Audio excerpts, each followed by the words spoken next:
Brasil e Bradesco estão sendo os dois bancos mais falados no momento porque estão sendo considerados por muitos uma ótima oportunidade. Só que nesse vídeo vamos fazer uma comparação entre os dois bancos para que você possa chegar na sua própria conclusão de qual é o melhor banco para você no momento. Assim você não vai precisar mais ficar dependendo da opinião de outras pessoas. Toda a comparação vai estar resumida aqui nessa planilha com os principais indicadores e índices que devemos olhar na hora de escolher um banco. Você pode estar até reparando que eu também coloquei Itaú aqui, porque eu sei que se eu só comparasse Banco do Brasil e Bradesco, algumas pessoas poderiam até mencionar no comentário: ah, poderia ter colocado Itaú também, então já coloquei ele aqui no balaio, mas a gente vai focar mais em Bradesco e Banco do Brasil, porque eles estão sendo os dois bancos que estão em foco no momento. O primeiro indicador que nós vamos olhar nesse vídeo é o famoso ROI, que significa Return on Equity. É tudo em inglês, mas basicamente esse indicador mostra pra gente o quanto a empresa consegue rentabilizar o acionista, ou seja, quanto essa empresa gera de lucro sobre o seu patrimônio. Se você tivesse investido ali 100 mil, 10 mil reais, o quanto essa empresa ela conseguiria te gerar de lucro em cima disso? E por que esse indicador é tão importante? Bom, imagina o seguinte: se você abrisse hoje o site do Tesouro Direto e investisse no Tesouro Selic, você estaria sendo rentabilizado com a nossa taxa Selic, que hoje está em 10,50% ao ano. Isso é considerado o custo de oportunidade no mercado. Por quê? Porque o investimento com menor risco você consegue uma rentabilidade de 10,50% ao ano.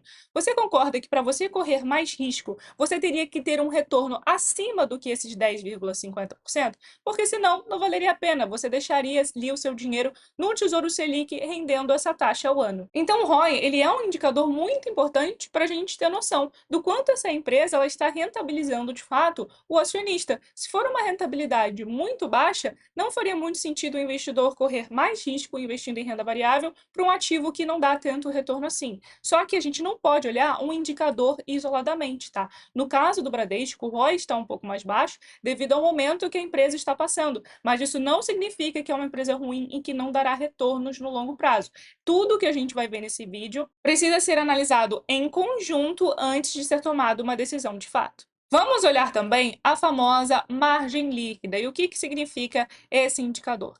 Basicamente, se a gente olha uma margem líquida de 6,02%, significa que a cada R$ 100 que o Bradesco tem de receita, ele consegue transformar isso em R$ 6 de lucro. Também é um indicador muito importante para a gente olhar. E vamos olhar também o famoso P sobre VP, que é o preço que a ação está sendo negociada agora no mercado, dividido pelo seu valor patrimonial por ação. O que isso significa? Bom, vamos pegar o patrimônio do Bradesco, dividir pela quantidade de ações que a gente tem em circulação, e assim a gente teria o valor patrimonial por ação, ou seja, qual é o preço justo do Bradesco, levando em consideração o seu patrimônio. Caso essa divisão, que seria o preço que o Bradesco está sendo negociado no momento, dividido sobre o seu valor patrimonial por ação, seja igual a 1, significa que o Bradesco está sendo negociado ali no mesmo valor que o seu patrimônio. Se o P sobre VP estiver maior do que 1, significa que essa empresa está sendo negociada com um ágio mais cara do que ela realmente vale.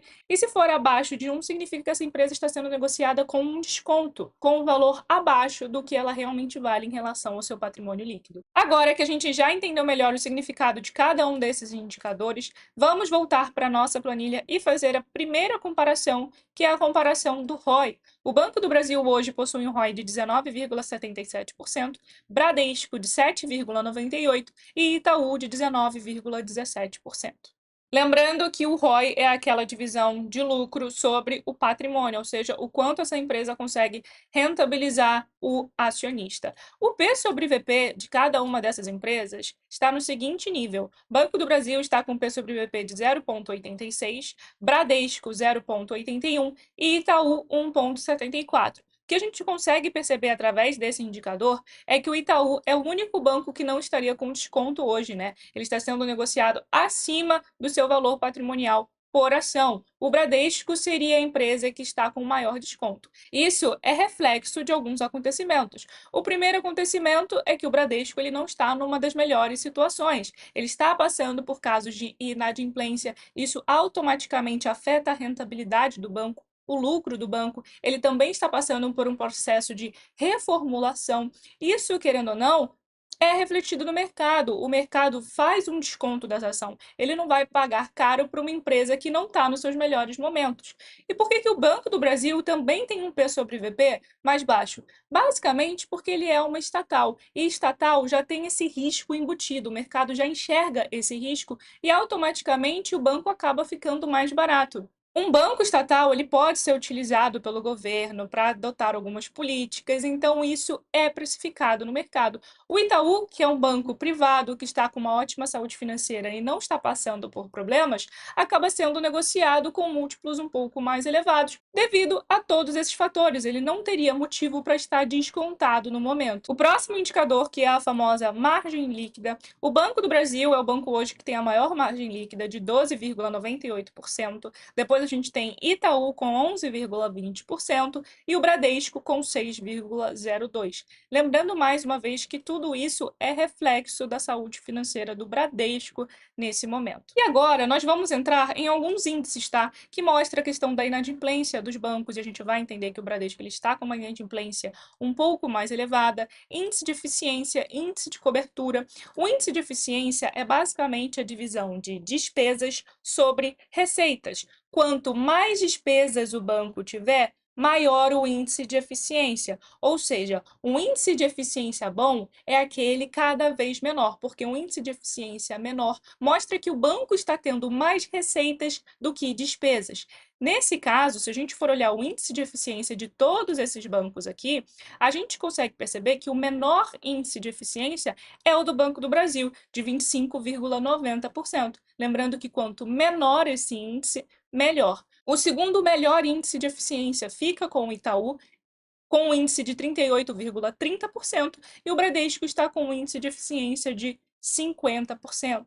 A gente também tem a inadimplência. A gente também tem a porcentagem da carteira de crédito desse banco, ou seja, o dinheiro que ele emprestou. Qual é a porcentagem que está inadimplente por mais de 90 dias? É isso aqui que esse índice mostra. Se formos ver o resultado, veremos que o banco que tem o menor índice de inadimplência hoje é o Itaú, com 2,70%. Depois temos o Banco do Brasil, com 2,90%, e o Bradesco, com um índice bem maior, de 4,80%. Se olharmos o último resultado do primeiro trimestre do Banco do Brasil, no próprio relatório ele mostra para gente que a média do Sistema Financeiro Nacional de inadimplência é de 3,20%.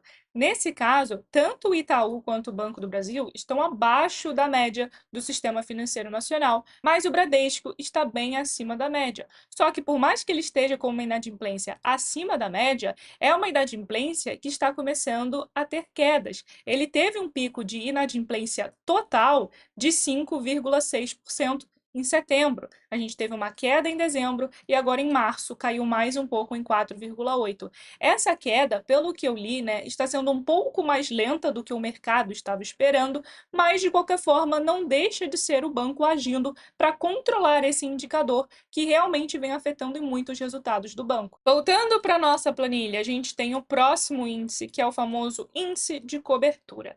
O que significa esse índice? Ele é basicamente as provisões do banco. E o que são as provisões? É basicamente a estimativa que o banco faz do quanto ele pode perder de dinheiro com inadimplência. Então, esse índice ele é a divisão das provisões sobre a inadimplência do banco. E basicamente, quanto maior o índice de cobertura, melhor para o banco. Tá? Nesse caso, o banco que tem maior índice de cobertura hoje é o Itaú, com 221%. Depois a gente tem o Banco do Brasil, com um índice de cobertura de 196%. E por último, mais uma vez, temos o Bradesco com um índice de cobertura de 164%. Por quê? Porque a gente está tendo um caso de inadimplência mais alta. Quanto maior a inadimplência, menor o índice de cobertura. Antes da gente ir para a parte dos dividendos, que eu sei que essa parte interessa a muitos investidores, vamos olhar aqui mais um ponto, que é a média do crescimento dos lucros do banco nos últimos 5 anos. Lembrando que isso é uma média, não significa que o banco cresceu linearmente os seus lucros todos os anos bonitinhos esse valor, tá? A média do CAGR do Banco do Brasil ficou em 20,11%, do Itaú 7,38%, e do Bradesco, a gente teve uma diminuição dos seus lucros em 4,42%. Para a gente conseguir chegar aqui na parte dos dividendos, a gente vai fazer um cálculo de dividendos projetivos, ou seja, o quanto o banco pode vir a distribuir para os seus acionistas. Então, se é uma projeção, isso não significa que é um número certeiro, tá? Ninguém tem como cravar quanto exatamente o banco vai distribuir de dividendos, porque tudo vai depender do lucro que esse banco vai ter. O Banco do Brasil, nos seus próprios resultados, tá? Fala pra gente que o lucro estimado do banco para 2024 fica entre 37 bilhões e 40 bilhões. Para esse cálculo, vamos ser um pouco mais conservadores, vamos colocar o lucro mínimo esperado que o Banco do Brasil projetou de 37 bilhões. O Itaú e o Bradesco, eles não informaram no seu guidance, que é essa projeção que o banco faz. Então, o que a gente fez? Bradesco, eu peguei a estimativa que o mercado está esperando de lucro para ele no ano de 2024 e o mercado está esperando um lucro de 17,3 bilhões, então a gente colocou aqui. Já o Itaú, o mercado está esperando um lucro de 40 bilhões. Só que para ser um pouco mais conservador, eu peguei o lucro que o Itaú deu no ano passado, que foi de 35,6 bilhões, e coloquei um crescimento do lucro de 7,38%, que foi a média que ele apresentou nos últimos 5 anos. Então ficou um lucro, inclusive, mais conservador do que o mercado está esperando, de 38,2 bilhões e não de 40 bilhões. E para a gente saber o quanto essa ação distribuiria de dividendos por ação, nós precisamos saber a porcentagem do lucro que essa empresa vai distribuir. E isso é o famoso payout. Por quê? O Banco do Brasil deu 37 bilhões de lucro. Você acha que ele vai pegar e vai distribuir 100% dos lucros para os seus acionistas? Não. Ele só vai distribuir 45%, porque o próprio banco já informou que o payout desse ano será de 45%. Então, ele não vai distribuir para os seus acionistas 37 bilhões, ele vai distribuir 45% desse valor. Então, o mercado faz uma estimativa. A estimativa do mercado hoje é que o Bradesco distribua 55% dos seus lucros e o Itaú faça uma distribuição de 60%. Utilizando, então, todas essas estimativas, nós chegaríamos num dividendo por ação do Banco do Brasil de R$ 2,91, de 97 centavos para o Banco do Brasil e de R$ 2,34 para o Itaú. O que isso significa? Significa que, se essas projeções estiverem corretas, o investidor receberia ao longo de um ano R$ 2,91 de dividendo por ação do Banco do Brasil, 97 centavos por ação do Bradesco e 2,34 por ação do Itaú.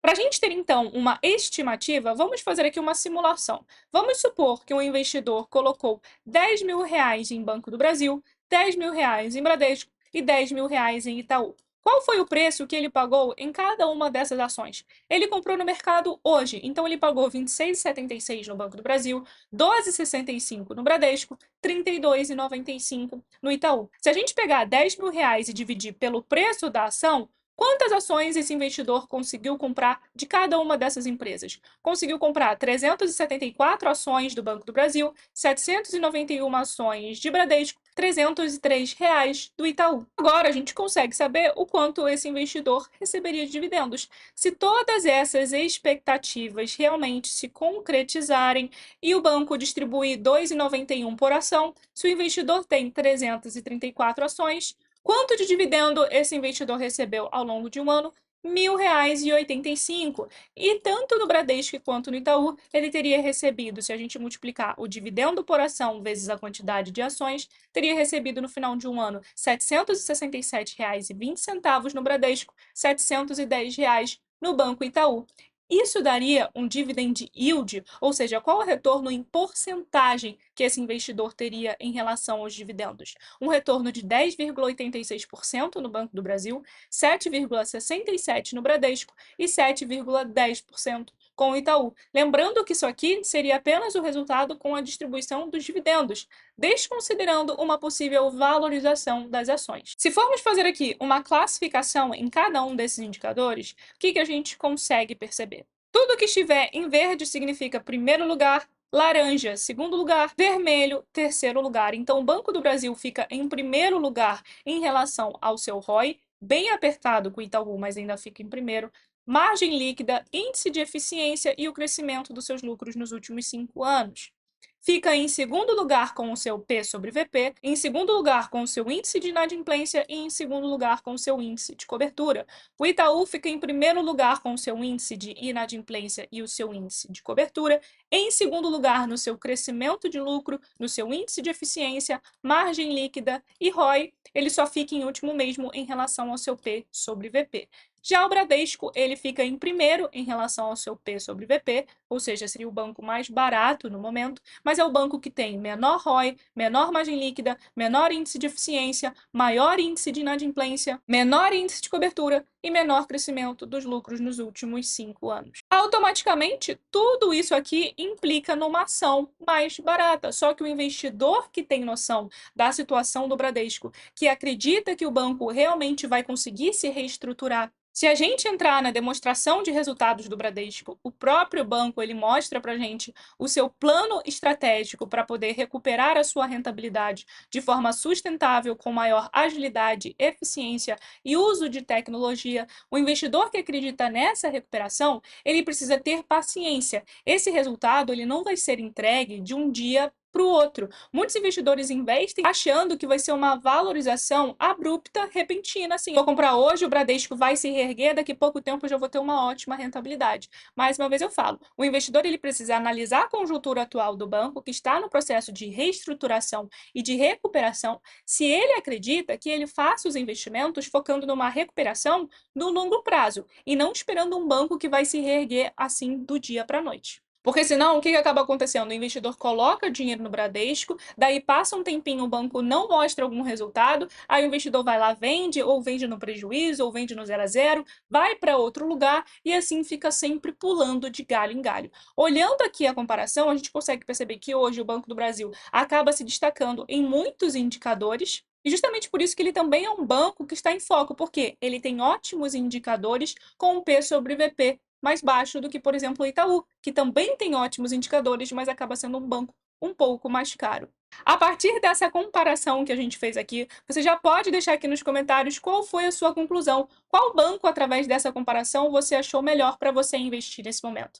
Deixa aí nos comentários. Se você se interessou por essa planilha para conseguir olhar melhor e com mais calma, eu vou deixar aqui também na descrição para você conseguir fazer o download. Não precisa se preocupar. E eu sempre gosto de lembrar, se você quiser utilizar a planilha, clica no link, depois em arquivo e clica em fazer uma cópia. Só depois que você fizer uma cópia que você vai conseguir fazer alterações na planilha, senão você não vai conseguir mexer. Se você gostou então do vídeo, não deixa de se inscrever aqui no canal e ativar o sininho para ficar por dentro de todos os vídeos que saem às terças, quintas e sábados, às 7 horas da noite. E só mais uma coisa, não custa você deixar o seu like, porque assim o YouTube vai entender que esse vídeo foi relevante e vai recomendar para muito mais pessoas. Então, um beijo e eu te vejo no próximo vídeo.